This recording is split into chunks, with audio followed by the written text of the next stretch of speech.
La Belgique, c'est un pays qui n'a pas le monopole de l'étalement urbain, qui n'a pas le monopole de la dépendance à la voiture, mais qui est un territoire où ces deux phénomènes contemporains s'expriment avec une virulence quasiment inégalée. Et quand on compare avec des pays voisins qui ont des densités de population similaires, comme les Pays-Bas ou la Ruhr en Allemagne, on constate que chez nous, c'est vraiment certains indicateurs comme la densité de logements à l'hectare ou l'utilisation du territoire, pourcentage de ce territoire utilisé pour des routes ou des infrastructures. On est vraiment avec des indicateurs très négatifs. Face à ce constat-là, nous, on a envie d'investir notre énergie dans une action et dans des projets concrets qui constituent, on l'espère, des alternatives enthousiasmantes à l'étalement urbain et qui du coup travaillent effectivement sur la ville recyclée et la ville compacte. On est plus dans le raccommodage de la ville que dans la création d'un nouvel écoquartier. Ce n'est pas le propos d'un contrat de quartier, même si maintenant il s'appelle contrat de quartier durable.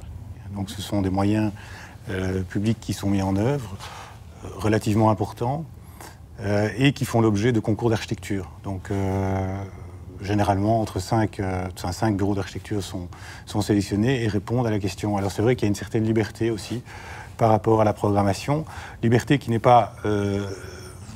en l'occurrence dans la savonnerie que l'on a prise, hein, c'est une liberté que nous avons prise de pouvoir proposer d'autres fonctions que celles uniquement du logement qui était demandée en base. Ces contrats de quartier sont en plein centre-ville. La savonnerie, elle est à 400 mètres de la Grande Place de Bruxelles parce qu'il y a eu à un moment donné la bruxellisation, hein, donc une destruction des tissus urbains par la spéculation, ou un désamour de la ville aussi, dans les années 70-80, qui a fait qu'on s'est retrouvé avec beaucoup de bâtiments abandonnés, de dents creuses, de spéculation sur le long terme qui misaient sur l'abandon et le saccage de bâtiments pour pouvoir reconstruire autre chose de plus volumineux plus tard.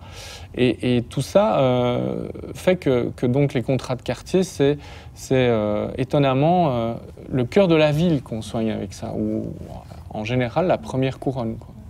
Et ce qui est important évidemment, c'est de voir que ces contrats de quartier sont dans des situations difficiles, ce qui permet d'avoir, ce qui nous donne la possibilité de pouvoir proposer d'autres choses et d'avoir généralement un écho positif de l'administration ou du politique par rapport à un problème qui peut être fonctionnel, qui peut être de typologie, qui peut être économique, etc.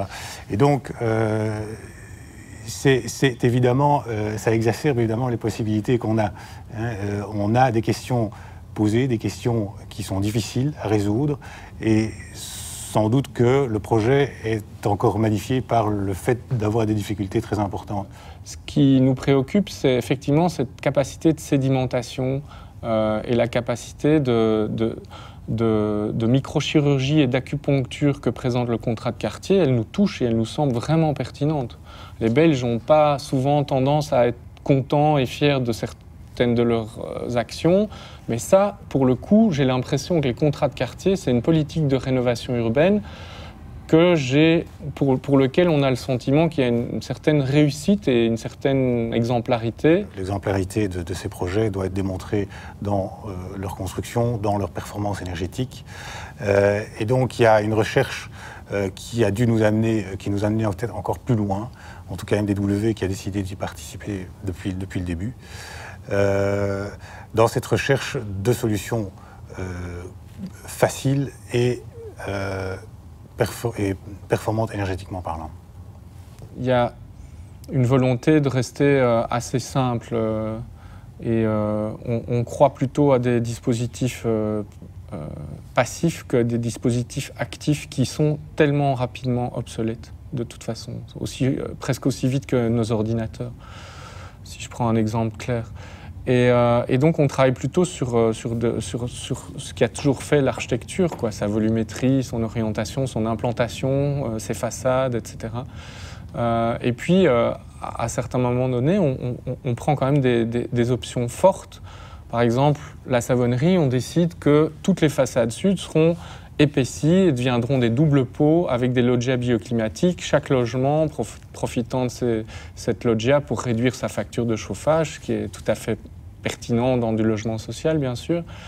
Mais on a une idée bien en tête aussi de comment on veut pouvoir utiliser cette deuxième pot qui ferme ces loggias et quelle expression elle va donner à la façade, quelle animation elle va lui donner. Et finalement, on met au point un système de vitrage accordéon qui est un système qui n'avait jamais été fait. Et donc, on travaille avec l'entrepreneur et avec son sous-traitant façadier pour mettre au point quelque chose de manière empirique, avec une série de tests qui, au final, apparaît comme quelque chose d'assez simple et est maniable par, j'ai envie de dire, monsieur et madame tout le monde, quoi. Même une personne âgée qui n'a pas beaucoup de force doit pouvoir manipuler cette loggia bioclimatique qui a l'air très simple mais qui nous a fait mal dormir quand même pendant pas mal de temps quand on la mettait au point, quoi.